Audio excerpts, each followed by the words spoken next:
આખરે એમણે ભૂધર મેરાઈ સમક્ષ એ અકળામણ વ્યક્ત કરી પણ ખરી.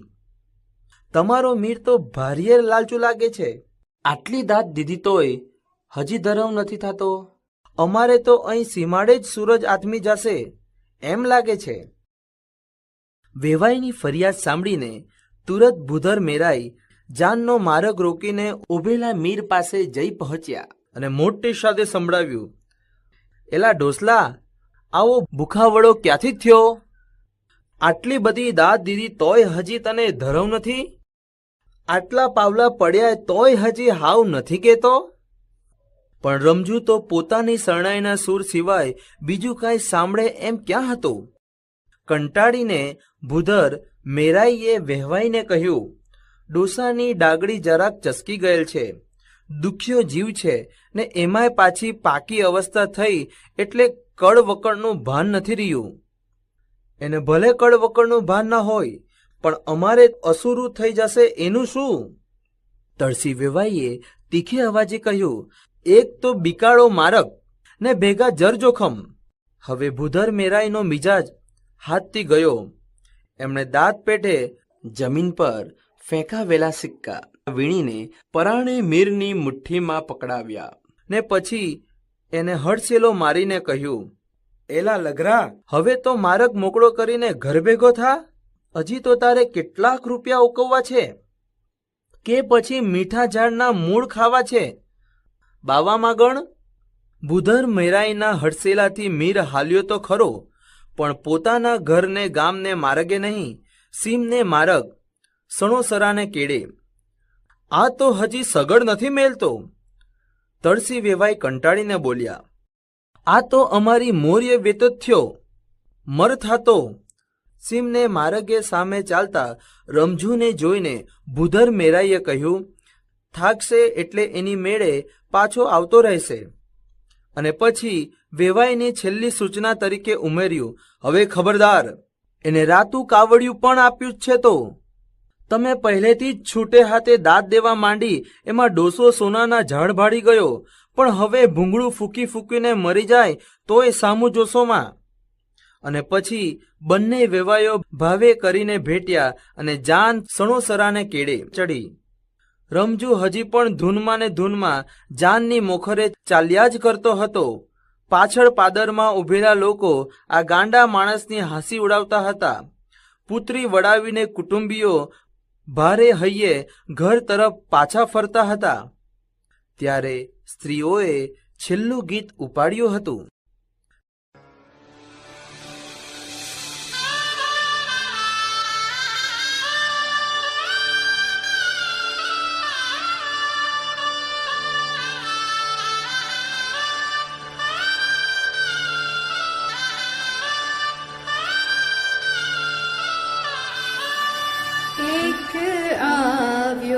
તો પરદેશી પોપટો બેની રમતા તા મંડવા હેઠ દુતારો દૂતી ગયો.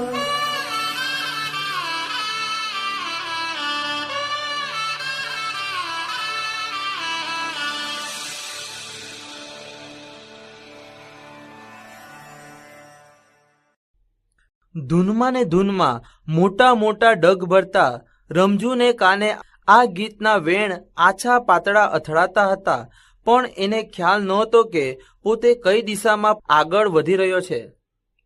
પુત્રી વિયોગના દુઃખ દર્દમાં એ જાણે કે દિશા શૂન્ય થઈ ગયો હતો. હવે તો જાનૈયાઓએ પણ મીરની મસ્કરી શરૂ કરી હતી. સાવ મગજમેળ થઈ ગયો લાગે છે. માગણ કીધા એટલે હાવ, આંગળી દેતા પોચાને જ વળગે, જીવને સંતોષ જ નહીં. મર વગાડ્યા કરે એનું ભૂંગળું, હાલી હાલીને પગે પાણી ઉતરશે એટલે આફુડો પાછો વળશે ને ઠેઠ સણોસરા સુધી વગાડતો આવે તોય શું વાંધો છે? સામૈયામાં પણ આની જ શરણાઈ કામ આવશે. ગામના મીરને રૂપિયો ખટાવવો મટ્યો, પણ રમજુ સણોસરા સુધી ન ગયો. વચ્ચે કબ્રસ્તાન આવ્યું કે તુરત એના પગ થંભી ગયા. ધણમાંથી પાછું ફરેલું ઢોર ગમાણનો ખીલો સૂંઘીને ઊભું રહી જાય એમ કબ્રસ્તાનમાંથી આવતી મરવાના છોડની પરિચિત સોડમ નાકમાં જતાં જ મીર ખચકાઈને ઊભો રહી ગયો. પાછળ વરકન્યાને લઈને ગાડું આવતું હતું અને એની પાછળ જુવાન જાનૈયાઓની ઠીઠિયાઠોરી સંભળાતી હતી. રમઝુની આંખ સામે સાસરે શોધતી ગૌરી નહીં પણ સકીના પસાર થઈ રહી. તુરત તેનો હાથ ગજવા તરફ વળ્યો. પાદરમાં ભૂધર મેરાઈએ ધૂળમાંથી ઉસરડો કરીને પરાણે ગજવામાં નંખાવેલા પૈસા હાથ આવ્યા. જોયું તો સાચે જ દોથો ભરાય એટલા દાદમાં મળી ચૂક્યા જણાયા. રાંક રમજુ તો રાજી રાજી થઈ ગયો. હરખ ભર્યો એ ગાળા નજીક ગયો ને બોલ્યો, લે ગગી, આ કાપડાના કરીને આપું છું. અને હજી તો આ રકમનો સ્વીકાર કરે કે અસ્વીકાર થાય એ પહેલા તો ઉતરતી સંધ્યાના ઉજાસમાં રમજુ કબ્રસ્તાનમાં દાખલ થઈ ગયો.